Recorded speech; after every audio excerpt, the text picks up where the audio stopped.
Hello, this is T Chapman 500 with a NASCAR SimRacing video, which will aim to explain why NASCAR SimRacing does not load setups on Windows 10.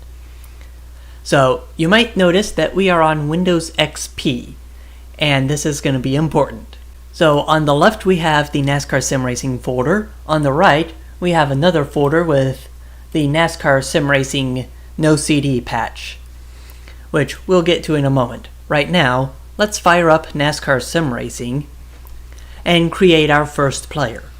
Except this is the third time doing the video, so technically it's going to be something like our 10th player. Anyways, I'm going to be muting the music in post-production.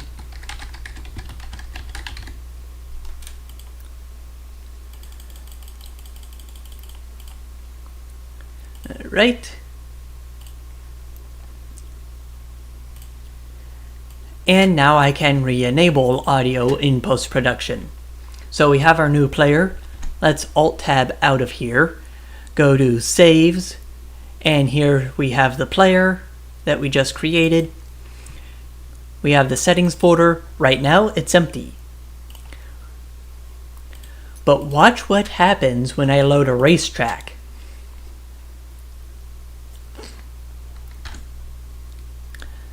Now we have another folder inside it, 2005 Nextel Cup. If we enter it, we can see that there's a folder for every track in the game. If we go into one of these folders, we can see that there are setups there. Now if we go into the garage, we can find that the correct folder with the correct setup is loaded. We have a default setup loaded, and we have a current setup. Let's just change this to the race setup.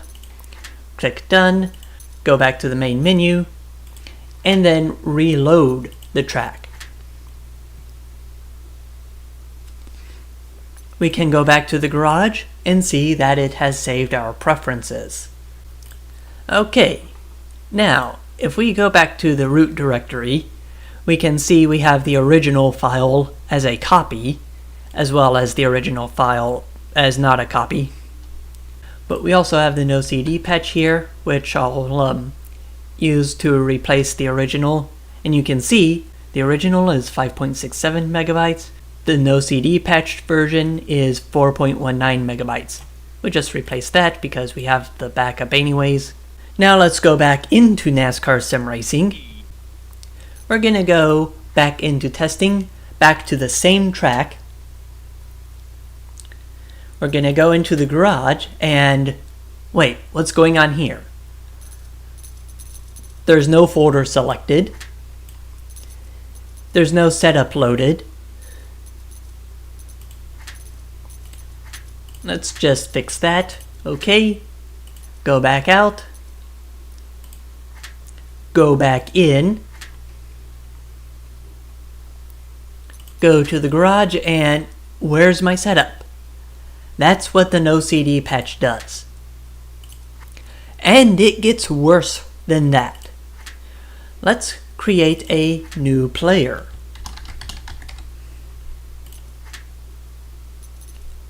Wait, it didn't change the active player.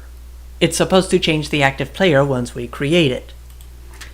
Alright, now before we do anything, let's Alt-Tab out of here, go back to Saves, go to the new player we just created. We see settings, folder's empty just like it was before. We'll go to testing, load track. We'll go to the garage. There's nothing here. So the folder for the series was created, but if we go into it, there's nothing there. So the no CD patch not only takes away the functionality of saving and remembering your setups for each track, not only does it prevent the game from properly switching players when you create a new player, but it also fails to copy the setups into the player's settings folder. Now let's exit out And you might think, well, let's just revert the patch. Alright, I actually haven't tried this before, so we're both gonna see what happens. So we're gonna take the original. Well, first we're gonna delete the no CD patch.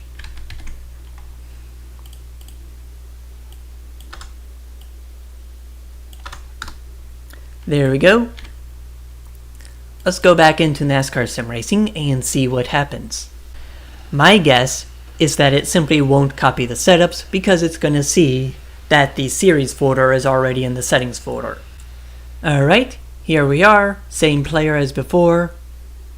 We'll go to saves, new disk, settings.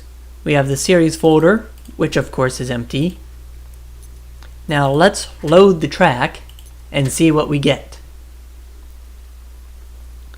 Okay.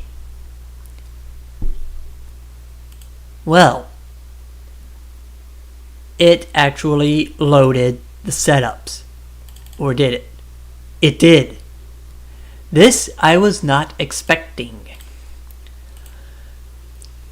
So yeah, now we have setups. If we go to the garage, it's assigned a default setup, which we can select the setup we want, select assign as default, and it once again goes back to remembering the setups.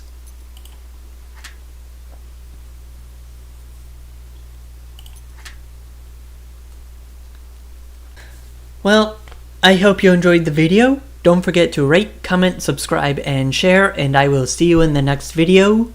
You can support my channel on Patreon, Ko-fi, or through PayPal. This is T Chapman 500 signing off.